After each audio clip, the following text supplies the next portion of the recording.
5 శుక్రవారాలు వారాహి మాత్రం దర్శించుకుని 5వ శుక్రవారం నాడు అమ్మవారికి కంద దీపం పెట్టి అమ్మవారికి చాలా ఇష్టమైనవి దానిమ్మ పండు ఉడకబెట్టిన చిలకడ దుంప నైవేద్యం కింద నివేదించి అమ్మవారికి గాజుల మాల పసుపు కొమ్మల మాల అమ్మవారి మెడలో వెయ్యాలి. వేసిన తర్వాత మీ మనసులో ఏ కోరిక అవుతుందో ఆ కోరిక అమ్మవారికి చెప్పుకుంటే తప్పనిసరిగా తీరుద్ది.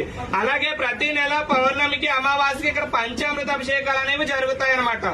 ప్రతి శుక్రవారం కూడా ఇక్కడ అన్నదాన ఇక్కడ గుడిలో ఈవేళ నేను వచ్చినప్పుడైతే భక్తుల రద్దీ చాలా బాగా ఉందండి. శుక్రవారం అంటే ప్రత్యేకంగా భక్తులు వస్తూ ఉంటారా? అవును తల్లి, ఇక్కడ శుక్రవారం ప్రత్యేకతమ్మ. శుక్రవారం అనగా 5 శుక్రవారాలు దర్శనం చేసుకుని 5వ శుక్రవారం నాడు శ్రీ వారాహి అమ్మవారికి కందదీపం పెట్టాలి తల్లి. కంద అంటే చాలా మందికి కంద అంటే ఏంటి అని అనుమానాలు కూడా ఉన్నాయి. కంద అంటే మనం కూర వండుకుంటాం కదా తల్లి, ఆ కూర వండుకునే కంద తెచ్చి దానిలో ఆవు నెయ్యి వేసి దీపం పెట్టాలి.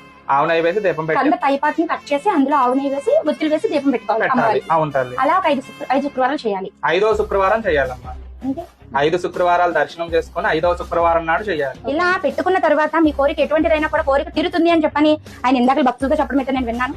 బట్ మనకి మంచి జరిగి అది అమ్మ దయ వల్ల మన కోరిక ఏదైతే నెరవేరి మన కోరిక ధర్మబద్ధమై అయ్యి ఉండాలండి. అంతేగాని మనం ఏదైతే కోరుకున్నామో ఆ కోరిక తీరిపోవాలి, అమ్మ మాకు తీర్చడం లేదని నింద అమ్మ మీద ఎప్పుడు వేయకూడదు. ఆ కోరిక ధర్మబద్ధమైంది ఉంటే మనం భక్తితో అమ్మని కొలిస్తే కంపల్సరీగా అమ్మ మనకి నెరవేర్చుతుంది అనమాట. నాకు ఇక్కడికి వచ్చిన తర్వాత చాలా ఆనందం అనిపించింది. ఎందుకంటే గూస్ బంప్స్ వచ్చాయి అనమాట. ఇక్కడ ఈ వాతావరణం చూసినట్లయితే ఒకసారి చూసారు కదండి, అమ్మవారు దాంతో పాటుగా వీరభద్రులు ఇవన్నీ కూడా నమ్మితే మనకి దేవుడు అంతా మంచి చేస్తాడు. నేను ఈ గుడి కోసం తెలియజేయడానికి గల కారణం ఏంటి అంటే నా వల్ల ఒక తప్పిదం జరిగింది, అలాంటి తప్పిదం జరగకూడదు, దాన్ని నేనే సరిదిద్దుకోవాలని చెప్పేసి వచ్చాను. అండ్ అమ్మవారిని కూడా నేను ఒక కోరిక కోరుకున్నాను.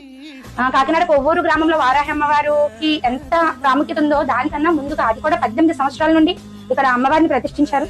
అమ్మవారి అయితే చాలా నిండుగా చాలా చక్కగా ఉన్నారు. అమ్మవారు ఎవరండి? దుర్గమ్మ తల్లి, దుర్గాదేవి, సోమాలమ్మ తల్లి. ఇక్కడ సోమాలమ్మ తల్లి అండి, ఈవిడ దుర్గాదేవి తల్లి. చూసారు కదండి, చాలా నిండుగా ఉంది. మంగళవారం నాడు శుక్రవారం నాడు ఇక్కడ దుర్గాప్రసాద్ గారు ఏం చెప్తారు? గద్దె చెప్తారంటండి. చాలా మంది కోరికలు నెరవేరాయి అంటే, బట్ నేను కూడా ఇవాళ చెప్పించుకోవడానికి వచ్చాను. దీని తర్వాత నేను అది నాకు ఇక్కడ మంచి మెరాకిల్ కనిపించిందా లేదా అనుకున్నా మీతో షేర్ చేసుకుంటానండి. ఈ గుడి కోసం ఈ వీడియోని మీరు ప్రతి ఒక్కరికి కూడా షేర్ చేయాలని ఆశిస్తున్నాను. మాత్రే నమః. జై వారాహి. శ్రీ శ్రీ శ్రీ వారాహి అమ్మవారి ఆలయం రాజమండ్రి కొవ్వూరు నుంచి మీ ఆలయ ధర్మకర్తను మాట్లాడుతున్నాను. అనేక ఊర్ల నుంచి అమ్మవారిని దర్శించుకోవడానికి వస్తున్నారు. ఇప్పుడు అమ్మవారిని దర్శించుకున్న వారిని వాళ్ళ మాటల్లోనే తెలుసుకుందాం. చెప్పండి అమ్మ, ఎవరి నుండి వచ్చారు తల్లి? హైదరాబాద్ నుంచి వచ్చామండి. అమ్మవారిని దర్శించుకున్న తర్వాత మీకు ఎలా అనిపిస్తుంది? మనసు చాలా ప్రశాంతంగా హాయిగా ఉందండి. దిష్టి అది తగలకుండా అమ్మవారి సన్నిధిలో ఇక్కడ హాయితో కూడా కట్టించుకున్నానండి. చాలా బాగుంది, మనసుకు ప్రశాంతంగా ఉంది. అమ్మ తల్లికి కోరిక చెప్పుకుని 5 ప్రదక్షిణాలు చేసుకున్నాము. శుభం తల్లి. అలాగే ఆ అమ్మవారి కటాక్షం మీ యందు